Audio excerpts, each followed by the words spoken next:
Have you ever wondered how different species ensure their survival through generations? The answer lies in the marvelous world of biology. Today, we're going to delve into one of the fundamental aspects of life: reproduction strategies. Reproduction is the process through which life perpetuates. It's the engine that drives the continuity of species, making sure that life in all its diverse forms continues to flourish on our planet. Without reproduction, there would be no generations to pass traits and characteristics on to. But not all species reproduce in the same way. There are two main strategies for reproduction: asexual and sexual reproduction. Asexual reproduction involves a single parent and usually results in offspring that are genetically identical to the parent. On the other hand, sexual reproduction typically involves two parents, producing offspring that are genetically different from both.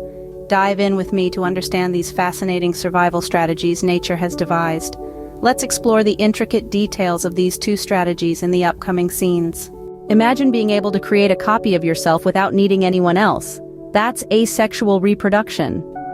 In the world of biology, asexual reproduction is a fascinating process where an organism can reproduce and create offspring all by itself. That's right, no partner needed. The offspring produced are genetically identical to the parent. They are, in essence, clones. Now, how does this process occur? Well, it's all thanks to a cellular process known as mitosis. Mitosis is the division of a single cell into two identical daughter cells. It's like magic, where one becomes two. But in this case, it's science, not magic. There are several ways organisms can reproduce asexually. One such method is budding. Picture a tiny bud sprouting from a mature organism, growing and eventually breaking off to live independently. Yeasts and hydras are classic examples of organisms that reproduce through budding. Another method is spore formation. Here, the parent organism produces spores, which are like tiny seeds. These spores, under the right conditions, grow into a new organism. Fungi, mosses, and ferns often reproduce this way. Then we have binary fission, a method often employed by single-celled organisms like bacteria. In binary fission, the organism simply splits into two, each one a perfect copy of the original. It's like splitting a piece of cake into two identical halves. Only in this case, each half grows into a whole new cake. Now you may be wondering, why bother with any other kind of reproduction when asexual reproduction seems so efficient? Indeed, it is efficient, but it comes with a significant drawback: a lack of genetic diversity. All offspring are clones of the parent, leaving no room for variation. And in the natural world, variation is crucial for survival, as it allows species to adapt to changing environments. Asexual reproduction is efficient, but it doesn't allow for much genetic diversity. Let's see how nature compensates for that. Sexual reproduction, unlike asexual, involves two parents and creates genetically diverse offspring. A fascinating dance of biology, it's all about combining the genetic material from two different parents to create offspring that are genetically unique. This is where life gets a little spicy.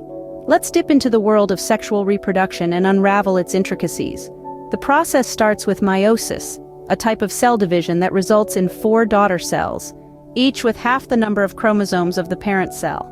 These daughter cells, also known as gametes, are the key players in sexual reproduction.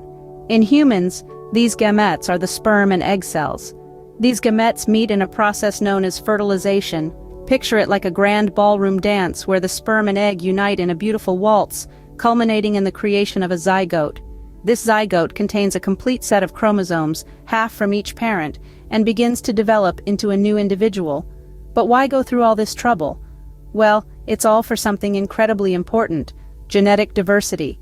By shuffling the genetic deck and creating offspring that are genetically different from their parents, sexual reproduction provides a survival advantage. It allows species to adapt to changing environments and resist diseases that could wipe out entire populations. Take, for instance, the cheetah. This majestic creature has very little genetic diversity due to a bottleneck event in its past. As a result, the species is highly susceptible to diseases and has a low survival rate. This highlights the importance of genetic diversity, which is largely achieved through sexual reproduction. However, sexual reproduction isn't all rainbows and butterflies. It requires significantly more energy and resources compared to asexual reproduction. Organisms have to find and attract mates, and there's the risk of not passing on their genes if their offspring don't survive. Sexual reproduction is nature's way of ensuring genetic diversity, but it requires more energy and resources. So how does nature strike a balance? Some organisms are not confined to a single reproduction strategy. They switch between asexual and sexual reproduction as per their environmental conditions. Now let's dive into this fascinating world of mixed reproduction strategies. Think about the plant kingdom. Many plants exhibit a life cycle known as alternation of generations. This is a cycle alternating between two forms, a sexual phase or the sporophyte generation, and an asexual phase or the gametophyte generation. For instance, ferns follow this pattern, where the sporophyte is the dominant visible plant, but it alternates with the smaller, often overlooked gametophyte. Moving on to the animal kingdom, we stumble upon a curious case of parthenogenesis. This term might sound complex, but it's derived from Greek words parthenos, meaning virgin, and genesis, meaning origin. It's a form of asexual reproduction where an egg develops into a new individual without being fertilized. Certain species of bees, wasps, and ants use this method to produce male drones. And guess what? Even some reptiles, like the Komodo dragon, can reproduce this way when males are scarce. Then we have seasonal reproduction. This strategy sees organisms switching between sexual and asexual reproduction depending on the season. The water flea, or Daphnia, is a classic example. During favorable conditions, they reproduce asexually, rapidly increasing their numbers. However, when the environment becomes hostile, Daphnia switch to sexual reproduction, producing offspring with greater genetic diversity, enhancing their survival chances. These mixed strategies are not just random occurrences, they are nature's clever responses to environmental changes, ensuring survival and continuation of species. They show us that life, in all its forms, is incredibly adaptable and versatile. It's a testament to the amazing diversity of reproductive strategies that exist in the natural world. Isn't it fascinating how nature always finds a way to adapt and survive? So, as we explore these diverse strategies, let's marvel at the complexity and adaptability of life on Earth. Now that we've unraveled the secrets of reproduction strategies, let's summarize and look at some exam tips. Firstly, remember that asexual reproduction involves only one parent and results in offspring that are genetically identical to the parent. Examples in nature include budding in yeast and binary fission in bacteria. The main advantage of asexual reproduction is that it allows for rapid population growth. However, the lack of genetic variation can make a population vulnerable to changing environmental conditions. On the other hand, sexual reproduction involves two parents, and the offspring are genetically different from both. This strategy is seen in most plants, animals, and humans. The primary advantage of sexual reproduction is the genetic diversity it provides, which boosts the species' adaptability to environmental changes. Now let's move on to some exam tips. Understanding key terms is crucial. Terms like genetic diversity, binary fission, budding, meiosis, and mitosis should be well understood. Remember their definitions and also how they apply in real-world scenarios. Another critical tip is to remember examples. Examples are excellent for illustrating concepts, and they can earn you extra points on your exam. So try to remember as many examples of asexual and sexual reproduction as you can. Lastly, being able to compare and contrast the two strategies is very important.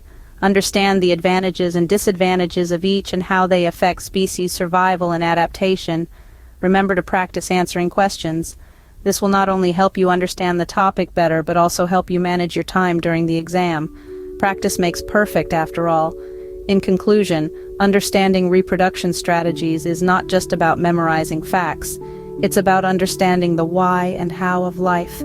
It's about appreciating the beauty of diversity and adaptation in the world of biology. Remember, reproduction isn't just about survival, it's about diversity and adaptation. Keep these points in mind and you'll ace your exam.